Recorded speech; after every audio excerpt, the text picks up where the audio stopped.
Welcome to the Who's Left podcast, a show about Indiana politics, history, and culture from an unapologetically leftist perspective. My name is Scott Aaron Rogers, and I'm recording from Bloomington. Just the other day, a group called Independent Indiana released the results of a survey of more than 600 Hoosier voters conducted by North Star Opinion Research, and given the pollsters' lean and our state's conservative reputation, the results might surprise you. Nathan Gotch, executive director of Independent Indiana, said, quote, "This is a Republican polling firm. So what we found is the Republican Party is not popular in Indiana. Mike Braun is not popular. Diego Morales is not popular. It's not like the Democratic Party is popular either. People are just upset. They're sick and tired of the way things are going. They don't like the two-party system."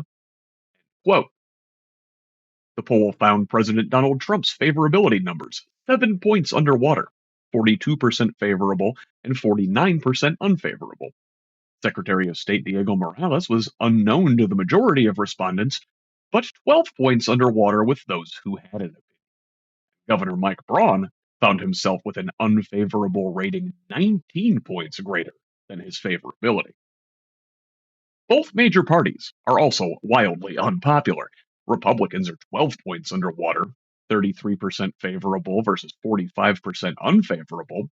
Democrats, though surprisingly viewed unfavorably by less Hoosiers, 43%, are deeply underwater, with only 25% of respondents holding a favorable view of the minority party. I don't know if the respondents fully grasp why Indiana politics are so broken. Decades of tilting the playing field and rigging the rules by an increasingly radicalized Republican Party. But Hoosiers don't like their options either way. Even former two-term GOP Governor Mitch Daniels recently bemoaned the one-party rule under which we find ourselves, though he conveniently omits the fact that he started us down this path. The game is rigged. One side keeps making up new rules while the other keeps playing by the old ones. Badly. How do we fix this?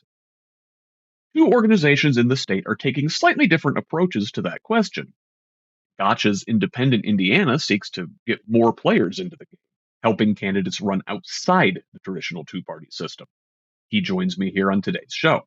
But first, another group, ReCenter Indiana, is looking to change the playing field itself. Their executive director, Jocelyn Vare, is my first guest. In the following conversations, we'll learn about both groups and their different approaches to bringing Indiana politics into line with Hoosier voters' values, which turns out the vast majority of us across the spectrum share. Real quick, before we get to the interview, please consider supporting Who's Left with a paid subscription. This is an independent media project. I don't paywall content. I don't sell out to advertisers. And I don't have billionaire benefactors. Only individuals like you keep this thing going. I refuse to gatekeep valuable information in the middle of a political crisis, even to my financial detriment. So please, if you find value in this work, go to who'sleft.us and subscribe at the paid level. It's only $5 a month or $50 a year to help me write more, research more, and organize more. Not ready for a long-term commitment? You can make a one-time contribution on Cash App or Venmo. Links are in the show notes. Look, I'm pushing 50. My sore old body could better serve this state constructing a better future for Indiana than in actual building construction, but I need your financial support to do so. And if that doesn't work for your budget at this time, you can still help out by liking and sharing on social media, commenting, leaving reviews, providing feedback, and forwarding articles to your people. Here, we are building a community of Hoosiers dedicated to making this state and its government work for all of us, not just the elite few. Please join us. Follow on Blue Sky, Instagram, and Threads at who'sleft.us, and on Facebook, X, TikTok, Mastodon, and YouTube at Who's Left. Tell the others. Let's build a radically democratic Indiana together. Thanks again. Now, here are my conversations with Jocelyn Vare and Nathan Gotch. Wow, Jocelyn Vare, long time no see. How you been? Great, great. It's good to see you, Scott. It's been a long time. It has, and we've come a long way now. Jocelyn was with me way back on on episode 3 Yeah, uh, of this thing before I had any idea what I'm doing. I still really don't, but I had even less idea then. So it's good to talk to you now as we come up on our 100th episode in the official Who's Left canon. So amazing. So congratulations. I feel like I was there at the ground floor. you really were, and I appreciate every little boost along the way. So thank you so much. But hey, you were wearing a different hat last time I saw you, Yes. Yeah. and you were the chair of the Hamilton County Democrats at that time, and since then, Josh Lowry, friend of the pod, has assumed the helm up there, and he's doing great work. But you are now the executive director of ReCenter Indiana. So why don't you tell us a little bit about that? Well, I'm happy to be in this new role. It is amazing. And first, a little bit about the organization where we are today. And if we have time, I would love to go a little back in history because that's an interesting story about the evolution of this organization. So, Yes, please. yeah, well, why don't I start there? Why don't we kind of travel down that path together? So you've Yeah, it's not been around long, correct? Yeah, about 3 years. 3 years. And when you and I spoke last, I was serving as the chairperson of the Hamilton County Democratic Party.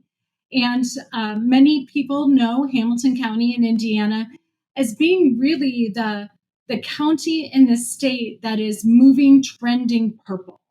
We Mm-hmm. know very few counties in the state really have momentum or movement. But here in Hamilton County, with the growth and the kind of population boom of the county, things are in motion here. So I had the privilege to serve as the Hamilton County Democratic Party, which, interestingly enough, in this county where I live, used to be called a GOP stronghold. So to switch Yes. from a red GOP stronghold to a purple county is really remarkable. So I love serving in that capacity. But one of the things we did, as many folks in Indiana who are doing good work in this space, we struggled, continue to struggle, I think, with Democrats feeling like they have some power, they have a voice, that there's many Democrats in Hamilton County, and that's what makes it purple, of course. But sometimes you know this, it doesn't feel that way. And I bet in other areas of the states, there are Republicans who feel like they're the only Republican where they live. So we know that's a perception issue.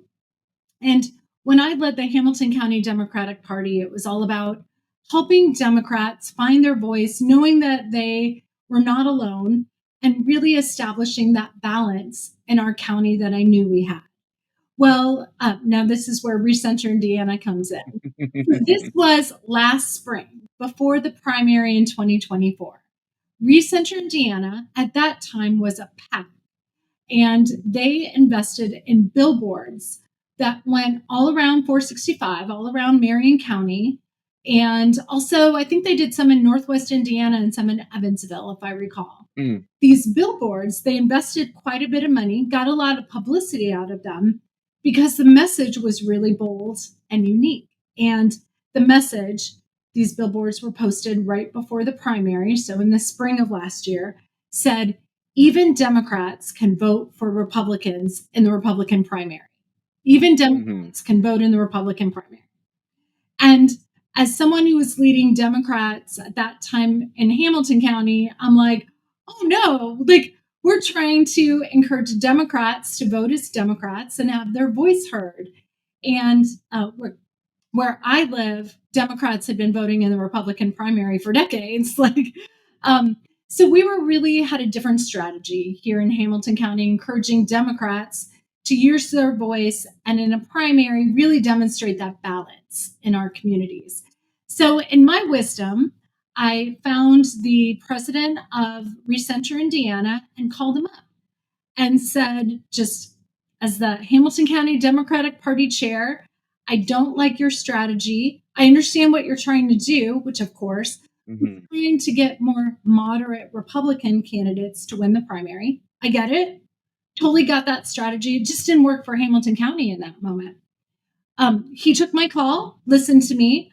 I asked him kindly if he would move the billboards that were closest to Hamilton County, like in the Castleton area, right on our. Yeah. I'm like, move those to Greenwood, move those somewhere south. And he heard me out, understood my point of view. He shared with me his point of view. And he said, we're really proud of those billboards, the message. We think we have a good strategy and they're staying put. And I respected that. Disappointed, but I respected that. Yeah. And interestingly, that's how I first interacted with ReCenter Indiana.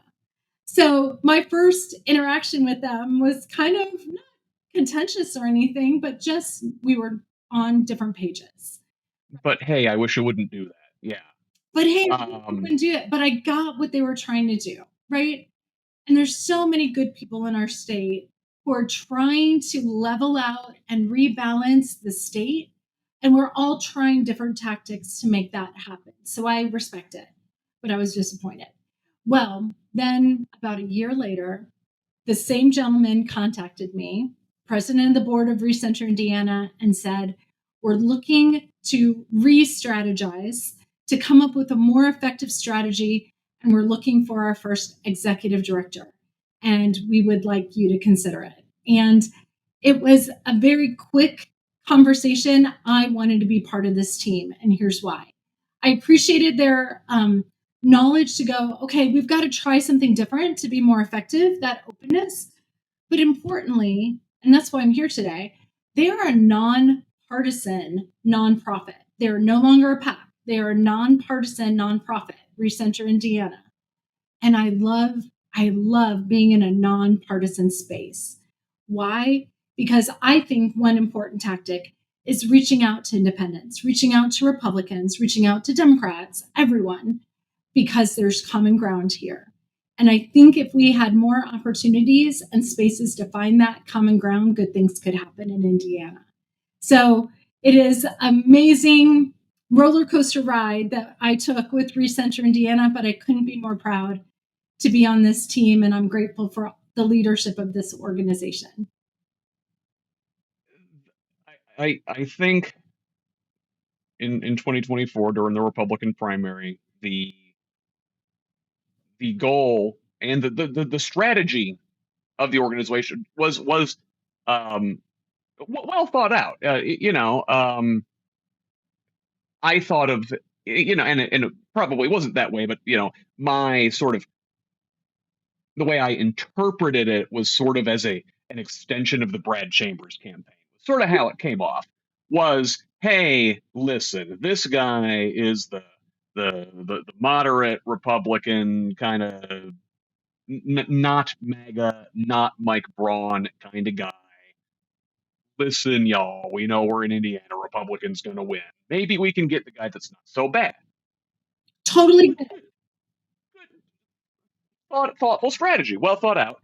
Um, but it did wind up burning Democrats in a couple ways. I think. Well, number one, because just turnout stuff, getting people involved in the party and identifying as Democrats is important for its own reasons.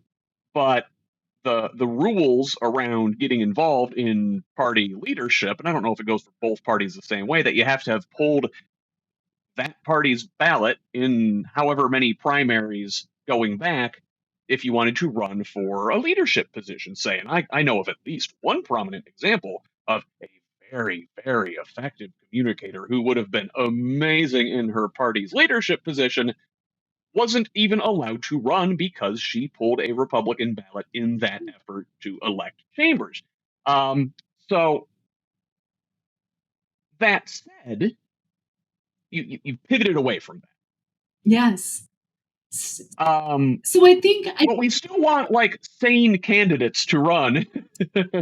So how are how's your organization doing that from, I guess, outside of its space as a PAC? Right. So, of course, as a PAC, organizations can endorse and support candidates.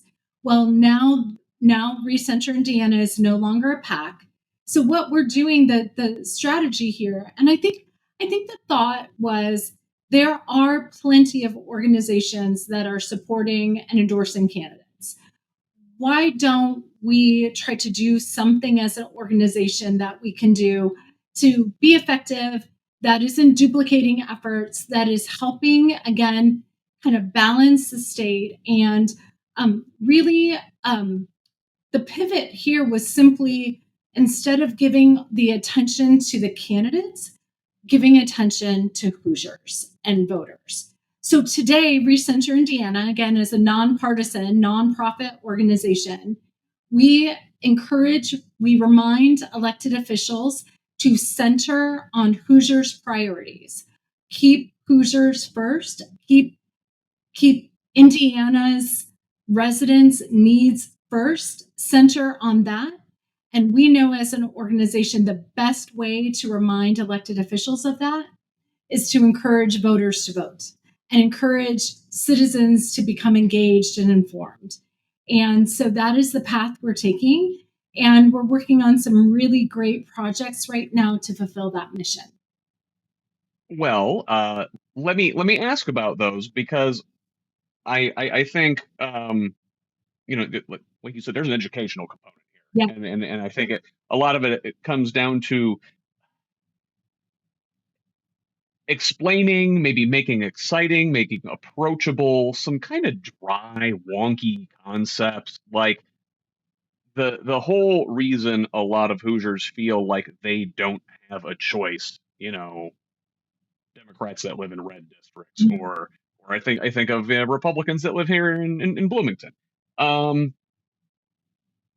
we're we're gerrymandered into districts that are essentially unwinnable for the other side.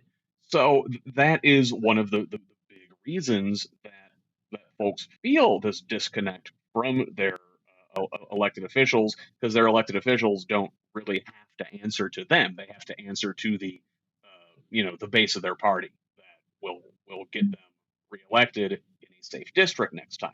So, um, is that something you're talking about? Absolutely. So in two big projects that we're working on, and frankly, like, how awful to feel that your vote doesn't matter.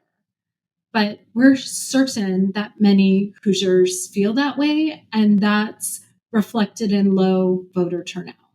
So what can we do in that space? Again, focusing on Hoosiers to help get folks engaged and want to vote. So one of the first things, so now can I just jump into our two projects right now? Yes, please. Yes. Um, I was trying to put it on a T there for you. Yeah, I hope that. I'll take it. I'll take it. So the first one I'll mention, and this was made possible through a very generous grant through the Noise Foundation. So I recognize them as helping us fund this project. It is a survey of young adults in Marion and the Donut County, so just central Indiana right now. Young adults, 18 years old to 34 years old. They were registered and ready to vote last year in 2024 presidential election, but did not turn out. They did not. They were ready to go. They were registered, but they did not vote. So with that funding support, we're able to do a focus group and a voter survey, I should say a non-voter survey, to understand and tease out, like, what were the obstacles there? Was it inconvenience? Was it lack of knowledge about where to vote? Was it disappointment that my vote didn't matter? Was it the political environment is so toxic, I'm out, right? Like, we need to tease this out and figure out why our youngest voters are not turning out. And we decided to start in central Indiana. That's what the funding would allow us to do. But start there in the nucleus of our state. I have some hunches what we're going to find from the focus group and survey, but frankly, we're doing this because this kind of survey has not been accomplished in Indiana, not for last year's election, not for just young voters. And importantly, we're also going to extract out college age voters, folks Mm. live on campus at IU, but live where I live in Hamilton County, and what were their obstacles, because it's tough for a college student to vote. We all know that. We have a hunch that that might, Intentionally, yes. I mean, it's really tough. Um, we are asking college students if they want to vote absentee to go through those hoops. And then, pardon me, I don't mean to be flip about this, but literally find a mailbox, right? Like, right? Who puts mail in a mailbox? Like, um, it is a lot of obstacles for young adults, especially first time voters, right? So Mm. let's extract that. Let's figure out what the obstacles were, and then we are hoping to create programs to address those things. Um, One last important note about this exciting survey. As I mentioned, we are a nonpartisan organization. So we have decided to be sure that the data we collect is nonpartisan. We are working with two research firms, not one, to execute this study. One usually works with Republicans, one usually works with Democrats, and they are collaborating on this project. So that way, we're trying to keep the playing field as level as possible and collect that data, and we will share it widely in a nonpartisan way. So I'm excited. We're expecting to get those survey results in the next, within 2 months. Fantastic. Do you want to sort of give me a sneak preview, like what you think are the reasons for, not getting that last step out of the way? Like the registering part Yeah. is easy, but then the voting part is, a little more difficult. I'm not sure what to expect, but I looked at the draft of the survey questions just earlier today.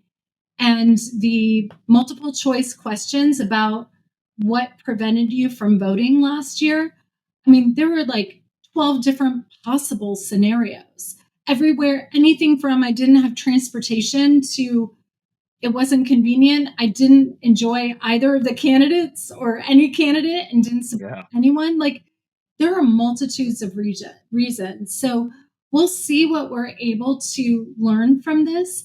But when we aggregated all the possible, just even top of mind reasons, it's quite a list. It's quite a list.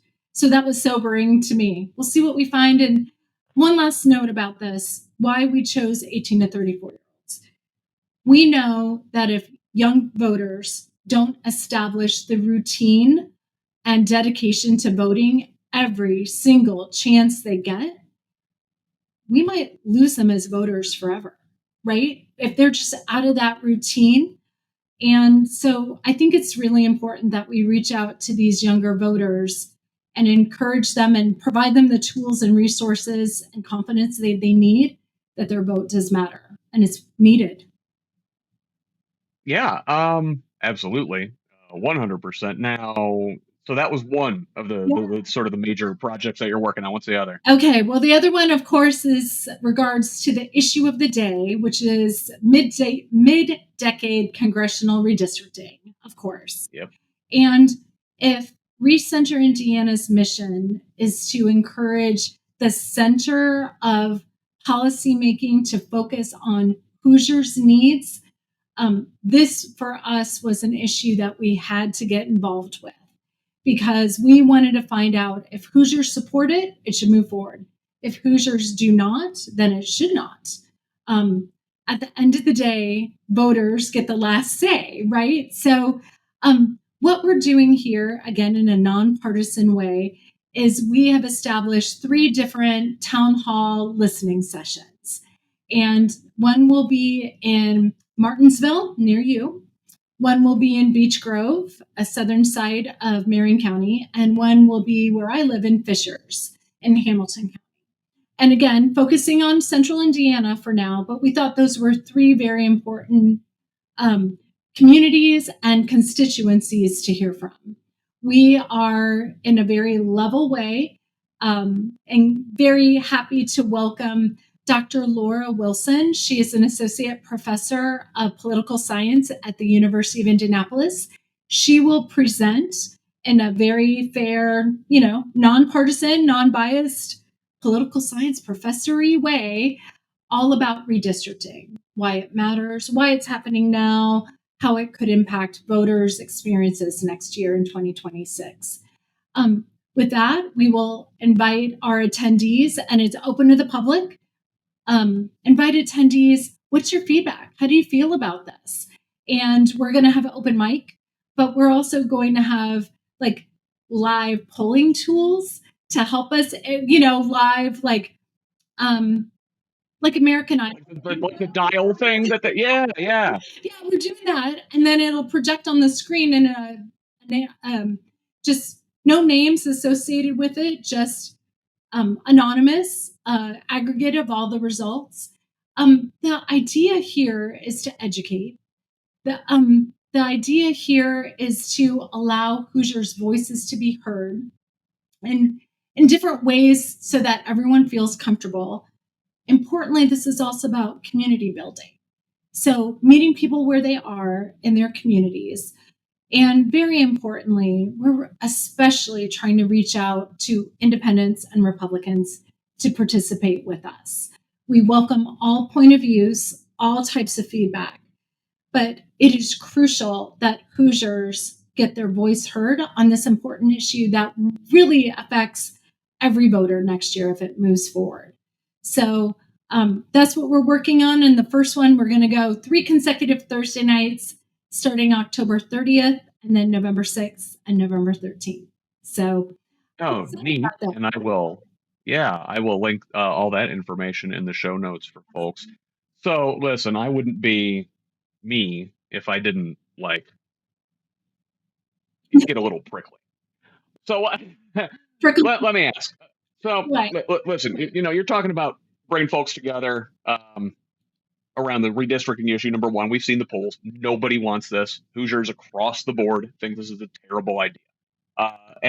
Just like so many things, all the most contentious issues. I talk about this again and again and again. The things that we think we're so divided over: women's right to choose, gun control, healthcare, like Medicare for all, even like wide majorities of Americans and Hoosiers, want generally the same sort of things, right?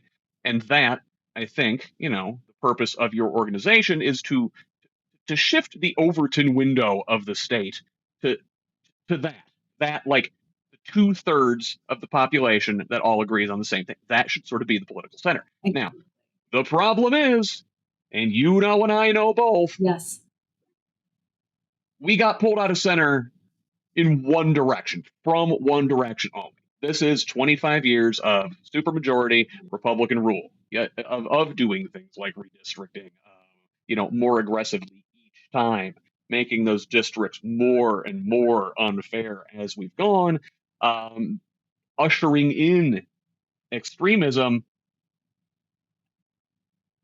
yes. How do we point that out while trying to do things in a nonpartisan centrist way? Yes. And then I guess the second part of the question I want to ask is, is negotiating from the center the effective way to do that? I am what some folks would call a radical left lunatic, because I'm like, I remember jumping on the seesaw when I was in grade school. You don't move the fat kid by jumping on the middle of the seesaw. You get 2 kids to jump on the other end of the seesaw. Right. Your points are very valid and very well taken. And I think, first of all, I'm an optimist, but I see what you do. I think Hoosiers feel it. There is more common ground than we are told to believe. There's more folks in the middle, in the moderate space, than we are led to believe. And I think even for those Hoosiers that have values or opinions that are more to the extreme, there are common ground issues that we can all agree upon. And so my organization is going to focus on those things and make sure that those voices are heard. I think it's important to say, like, you can be identify as a Democrat and also welcome spirited civil debate to find the best solutions for your community. At the end of the day, we all want our community to thrive and we want our households to thrive. There's far more common ground here than we're given credit. So I think that's it. And I think in this moment of extreme polarization, we do need some calming opportunities to come together. And for us, we're going to do that first on October 30th at the Martinsville Public Library with cookies and punch and open mic and PowerPoints and information, and encourage the community to come out, learn with us, but importantly, give folks a chance to express their opinion, their viewpoint, and share it with neighbors in a really good, healthy environment. Excellent. Well, I look forward to hearing how these go. And if I can, I will try and get to the Martinsville one. Maybe I can see your face. That'd be great. I love it. So in the meantime, how can folks learn more about you and ReCenter Indiana? Yes, we're at recenterindiana.org, and information about those listening sessions are right there. You can sign up for each of the 3 events, again in Martinsville, Beech Grove, and Fishers coming up. Importantly, I just want to make one more note about those events. We know our Democratic elected officials have been having town hall events about redistricting. We are grateful for every single opportunity for Hoosiers to learn and participate and share their feedback, especially in front of elected officials. So that's great. What we were trying to do, of course, is open up those opportunities to more folks across the political spectrum. So as a Democrat, Scott, if you are interested in attending, we welcome you. But we also think this is a great opportunity for you to bring your independent friend or your Republican neighbor and into an environment that should be not only positive, but a good community building event. So recenterindiana.org is where to go. Very good. Well, Jocelyn Vare, thank you so much for joining me tonight here on the Who's Left podcast. Thank you. It's always a blast. I'll see you at episode 200. How about that? You know what? Let's book it now. I love it. Thank you, Scott. Thanks, Jocelyn. All right. Bye-bye. That was ReCenter Indiana Executive Director Jocelyn Vare. Next up, Executive Director of Independent Indiana, Nathan Gotch. Nathan Gotch, welcome to the Who's Left podcast. Thanks for having me. Appreciate you being here. So, Nathan is the executive director of a new organization called Independent Indiana. And I'd like you to tell me a bit about yourself first, and then tell me about Independent Indiana. So I live in Fort Wayne, up in the northeast corner of the state, born and raised here. And people, if they Google me, will find out that I ran for Congress as an independent in 2022. I did not win. It probably doesn't surprise anybody. But that was sort of my entree into our political system and really some of the challenges that our political system is facing right now. And in the course of that campaign and then afterwards, I started talking to lots of people, Republicans, Democrats, and independents who were frustrated with the way that things are in our state. And I think it was the year after, maybe it was 2 years after I ran, Mitch Daniels wrote a column in the Washington Post bemoaning Indiana's one-party rule. And when maybe the most popular Republican in the state of Indiana is willing to publicly and nationally say that out loud, that told me that what I and the other people that were feeling was something that probably was true of a whole lot more people. So I just started having more and more conversations, talking to more and more people, and what the consensus was really is we have a lot of challenges in this state. We have a lot of problems.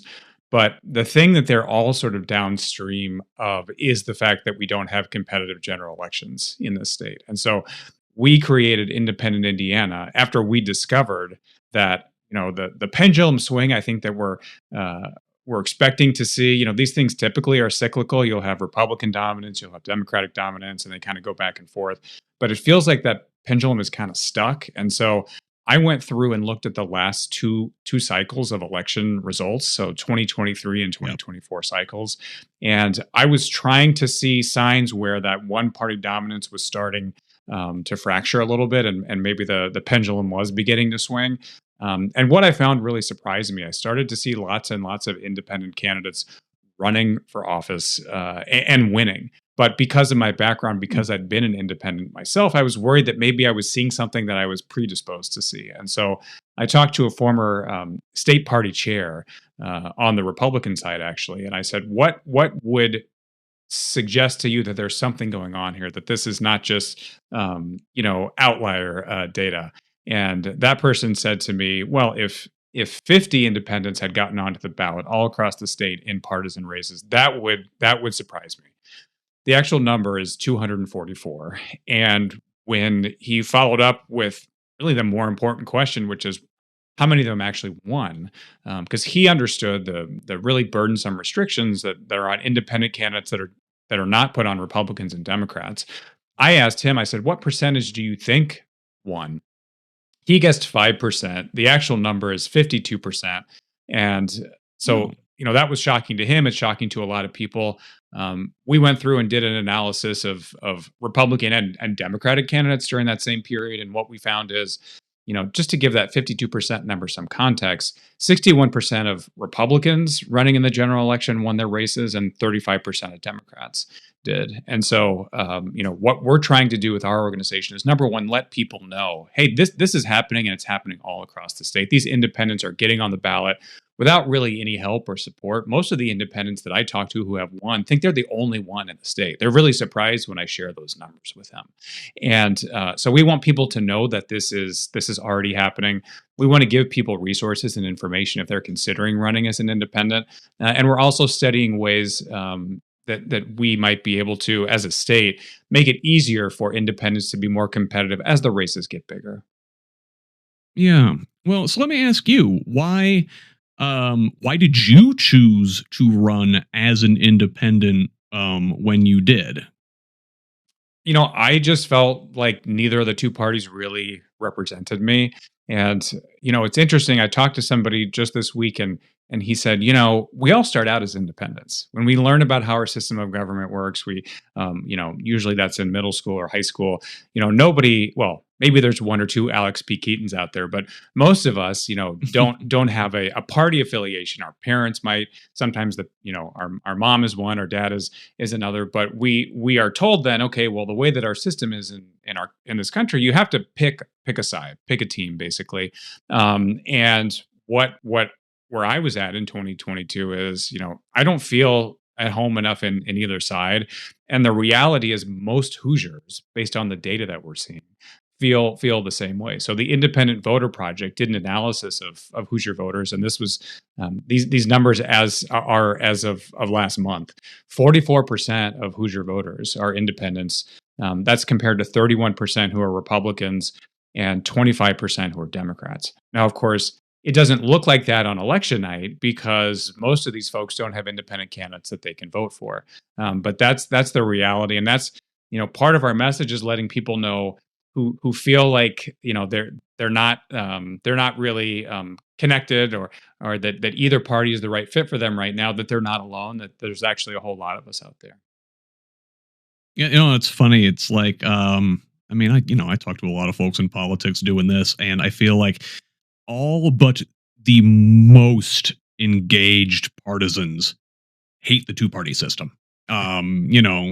Obviously, I hang out over here on the disaffected left, the kind that is trying to drag the Democratic Party in our direction. And believe me, I think a lot of folks over here wish there was a way to run outside the party or if we can't pull the party in our direction. But then there's that fear, oh, we're acting as a spoiler. So, as much as I value my independence, I work within the Democratic Party and I tell people, listen, man, it's just the two party system, Duverger's law, poli sci 101. When you've got winner take all elections with single member districts, things are going to sort of devolve into a two party system. But it sounds like, from what you're saying, from actual results on election day, I might be wrong here. Well, look, I would say, first of all, people have to decide to do what's right for them, what's best for them, and what they think is the best way to achieve the goals that they want to achieve. I mean, that's the beauty of the system of democracy that we have. That's going to be 250 years old coming up next January. Well, I guess it's next year.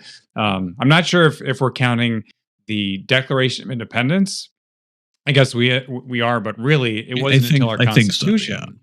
Right, that we had the system of government that we have today. But what we're really seeing is in most cases, in most races around the state, we don't really have a two-party system. There's one party that is most likely going to win, and then sometimes there's an opponent, sometimes there's not. Typically, the opponent is sort of a sacrificial lamb, and that's true for both parties in different parts of the state. Mm-hmm. And so really what we're talking about is, and what we're discovering is, that two-party system sometimes is not Republican versus Democrat. In some of these communities, it's Republican versus independent. I'll give you an example. So up near where I live, in Huntington, that's the second largest city in Northeast Indiana, they have an independent mayor who was first elected in 2019.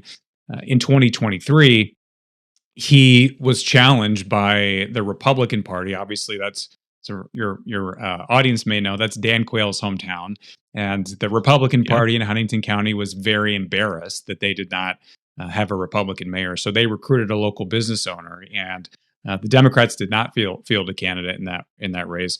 The independent had this head-to-head contest with a Republican and ended up winning re-election by 8 points. So in that case, it was just two candidates, and the people had a real choice in that election. Whereas in some communities up here that are sort of similar to Huntington, the election only happens really in the primary.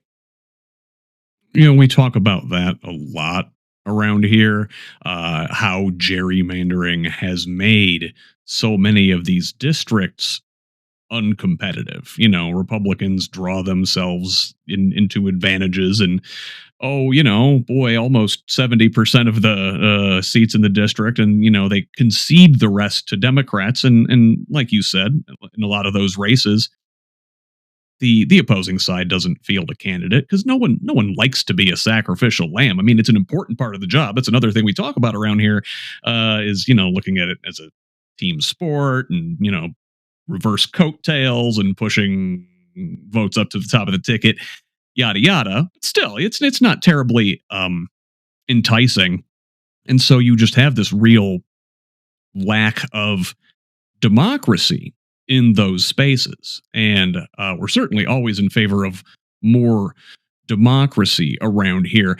Do you think that being independent in those races is a potential way for sly partisans, as it were, to run in a race where perhaps your brand is not well regarded in that area?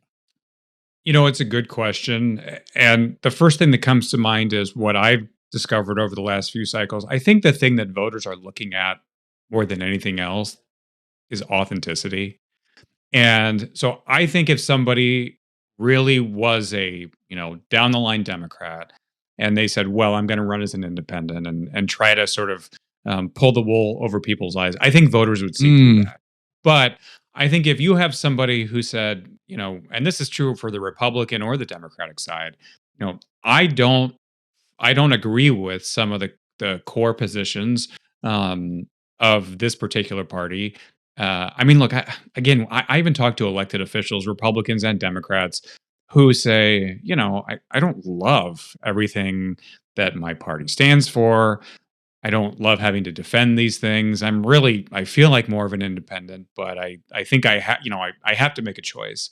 And one of the things that we're hoping to do is, help pave a path so that these elected officials have the freedom to govern once they are elected in the way that they think is best for their constituents, regardless of sort of what their ideological bent might be.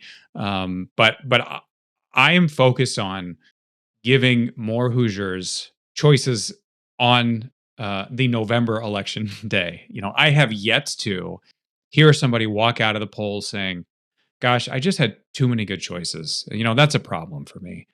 They're often saying the opposite. And so I think our democracy works best when we have real competition. And, I've had private conversations with multiple Republicans who have said, I want there to be more competition. I want the Democratic Party to do better, or I want independents to be running in these races. And we had an event on Monday, the 22nd of September in Indianapolis. And one of the speakers was a former Republican state legislator from the Newcastle area. His name is Tom Saunders. And Tom said he's now become an independent. In fact, he told us that over the last 2 or 3 years he was in the state legislature, he actually was going to leave the Republican Party and be an independent. He thought that he could still win as an independent. He'd been representing that district for over 20 years by that point. But he was talked out of it by some of his advisors and some of his biggest donors. But after he retired from the state legislature, he was upset with some things that were happening in the local, the town where he lives, which is Louisville. It's a 4-person town council. He ran to be on town council in 2023 as an independent, and he recruited a friend to run as an independent as well. They both won, so they have not a majority, but they need those votes to pass anything on the town council. Yeah. And what he has shared is that this is something that is there are more and more people who he thinks would run as independents if they thought that they could actually win their elections. But he also said at the event, he says the supermajority is not good, whether it's a Republican or a Democratic supermajority.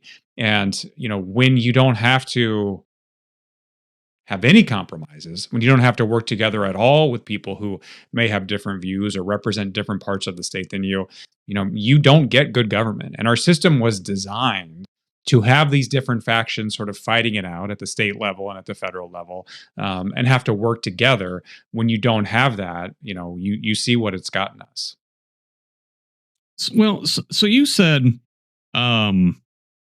restrictions. There's restrictions placed on independent candidates that aren't necessarily placed on the major party candidates in terms of ballot access. Can you describe some of those? Absolutely. So most people are unaware of this because they, first of all, would never think of running for office in the first place, but also, are not curious about running as an independent. So the state statute requires something different from independent candidates than from those in the 2 major parties. And it is a signature requirement that is based on getting 2%. Here's the number of signatures. So it's dependent on the race. So what you have to do if you're going to run for city council or for mayor or for Congress, you look at the district in which you're running, and you look at, in the most recent Secretary of State's race, how many votes were cast. And whatever that number is, you have to collect 2% of that in terms of verified signatures from registered voters inside that district. I'll give you what that looked like for me when I ran as an independent for Congress in 2022. So I had to collect over 4,000 signatures to get on the ballot. And for those of your viewers and your listeners who have collected signatures for a statewide candidate, a few of them have probably done that. That people have to fill out the form. They've got to put their name. They've got to sign their name. They have to put their date of birth. They have to put their address. It takes almost a minute for somebody to put all that down. And then those forms are all turned into the local election board, and they go through them one by one, and they decide if that counts as a valid signature. They look up the person, they make sure that their address matches where they're registered. They make sure that their date of birth matches, and they also, make sure that their signature matches the signature they have on file. It's a time-consuming process, and typically what we see is about a third of the signatures that are collected, those are struck. So they say these don't count. Now, there is no process to challenge a struck signature. It's up to the election board, and they don't have to explain why they struck a signature. So again, the rule of thumb is about a third more. So when you need to get 4,000 signatures, we got 7,000. Well, we got 10,000. 7,000 of ours were certified, and to do that, it's basically impossible to do that with just volunteers. So you have to hire a ballot access firm, a signature gathering firm that brings people in. Now, the cost varies depending on the time that you're gathering the signatures and sort of what other signature drives are happening in the state and the country. But based on our estimates, the analysis that we've done, if somebody wants to run as an independent for Congress in the next cycle, it's going to cost them about $70,000 just to collect those signatures to get on the ballot. Now, the number for a Republican or Democrat that they have to collect is a little bit less. It's zero. So we essentially have a system where Hoosiers are forced to buy their way onto the ballot unless they're running as a Republican or Democrat. But as you know, and as your audience knows, we also have a requirement in the state that if you want to run as a Republican or you want to run as a Democrat, you must have voted in two primaries, the two most recent primaries, and you must have voted in the Republican or Democratic primary. If not, the party can kick you off the ballot. Now, there was a lawsuit in 2024. John Rust was trying to run against Jim Banks in the Senate primary for the Republicans. He filed this. He actually won that lawsuit, and then the Indiana State Supreme Court overruled it on appeal after the signature gathering deadline had passed. But I spoke to the attorney in that case, and she did an analysis of the Hoosier voter rolls and the primary ballot history of people. And her estimates are, of all the registered voters, less than 10% of Hoosiers actually qualify to run for one of the two major parties. And she thinks it's actually less than 10%, significantly, but she wasn't able to sort of be more specific than that. So you're talking about millions and millions of Hoosiers who can't get on the ballot as a Republican or Democrat without a county chair approving them. That's very, very rare. And so they would essentially have to buy their way onto the ballot, which to me seems undemocratic. And I have yet to have somebody explain why this is a good idea. Now, let me tell you what that looks like in a statewide race. So we'll use John Rust as an example. So John got knocked off the ballot, but he could have collected signatures to run as an independent. That would have cost him between $700,000 and $800,000 for a just to get on the ballot race, statewide. Now, for a statewide race, and as I said earlier, Republicans and Democrats do have to collect signatures for Senate, for U.S. Senate, and for governor. But the number of signatures that independents need for those same races, 8 times as many. So again, it's such a huge gulf. And there was a lawsuit in 2022 that was filed saying, look, this is unconstitutional. But the Southern District in Indiana, the judge there ruled against the plaintiffs and said that the Supreme Court had said, this number of signatures, this type of number is not an undue burden. Now, I think you'd have a hard time convincing a regular Hoosier of that. But, the system is what the system is. But that's what I'm talking about. To get even on the ballot is a huge burden. And if you think about, in my race, if I could have spent $70,000 on campaigning, on running TV ads or radio spots, that's a whole lot. And so it gives you a much better chance when you can spend that money on the campaign, not on just getting on the ballot. So that's the one really, really challenging restrictions that independents face that very different than what Republicans and Democrats face. The other challenge for anyone who's not a Republican or a Democrat, or really anyone who's not a member of whatever the major party is in that particular precinct or district, is straight ticket voting. So straight ticket voting, we've had it here. We think it's very common. Actually, Indiana is one of only 6 states that still has straight ticket voting. Nearly all the other states in the union have gotten rid of it because they see that it's bad for democracy. And also, there's sort of if we get rid of this, we're going to see lots of changes in who's winning. And that's not what they've seen in other states. But also scare tactics, essentially. But Well, again, it Yeah. introduces more competition. And the argument that you hear from people, which frankly I think is probably disingenuous, but what they will say is, well, it saves time, right? We don't want people waiting in line at the polls. All I have to do is hit one button. Well, that's actually not true because straight ticket votes do not count for at large races. They don't count for school board races. They don't count for referendums. And so people have to push more buttons. Last election in the general, we had a question about a constitutional change with one of the offices. It was changing the superintendent of schools to be appointed by the governor. And so we all had to vote on that. And frankly, I saw more people take time trying to figure out what that even meant than them voting for all the other races if they didn't vote straight ticket. And the reality is that the length of time it takes for you to vote or for you waiting in line is much more related to the number of voting machines in your precinct, whether or not you have vote centers or everybody has to go to a single precinct. Also, more early voting lowers that. Straight ticket voting does not really impact that at all, and that's a change that would make a difference not just for independents but for anybody who is running a race where they are not part of the dominant party in that area. And I think that's yeah, good for absolutely.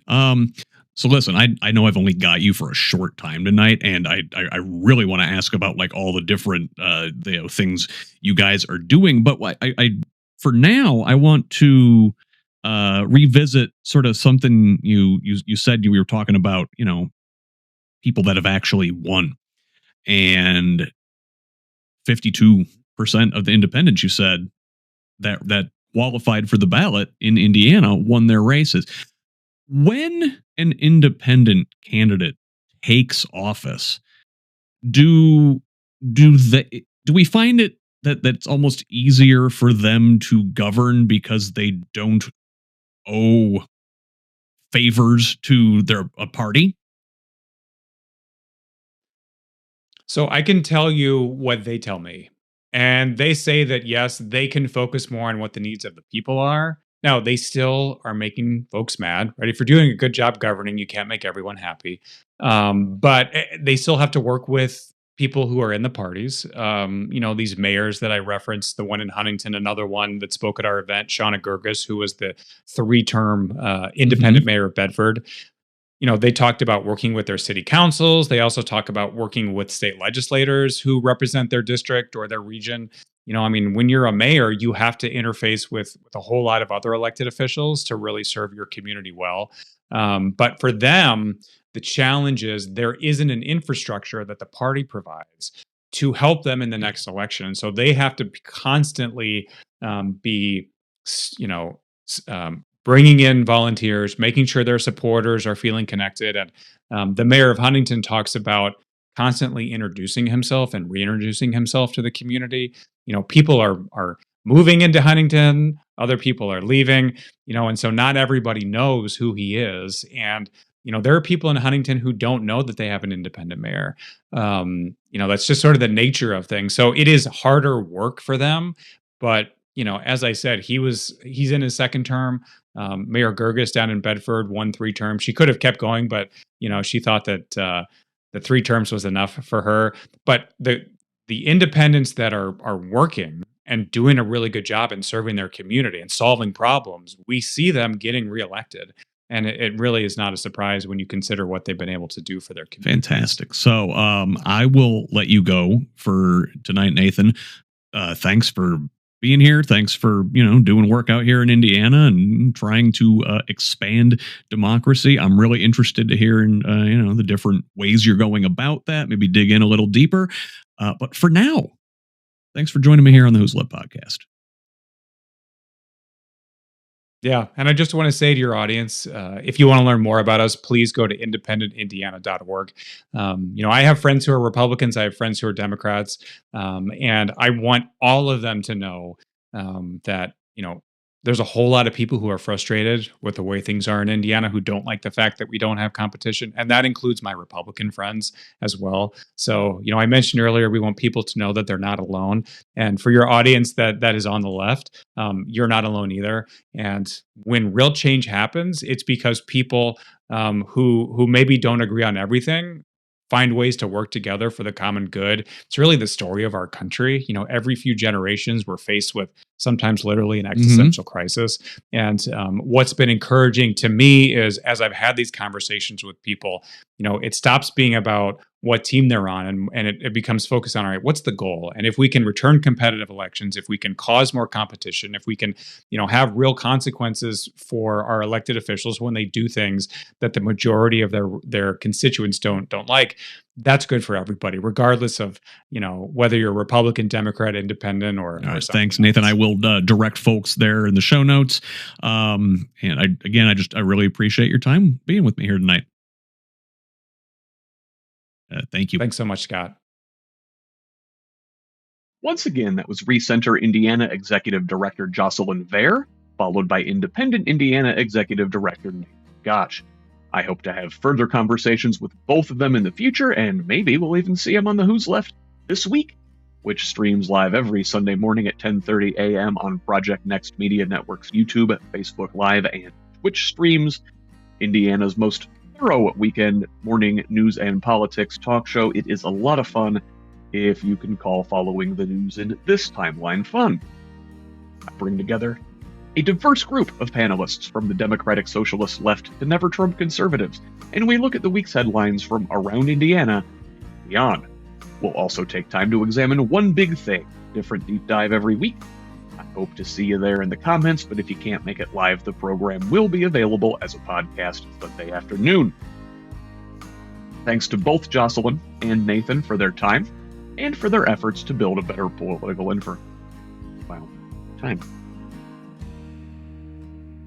Thanks to both Jocelyn and Nathan for their time and for their efforts to build a better political environment in our state.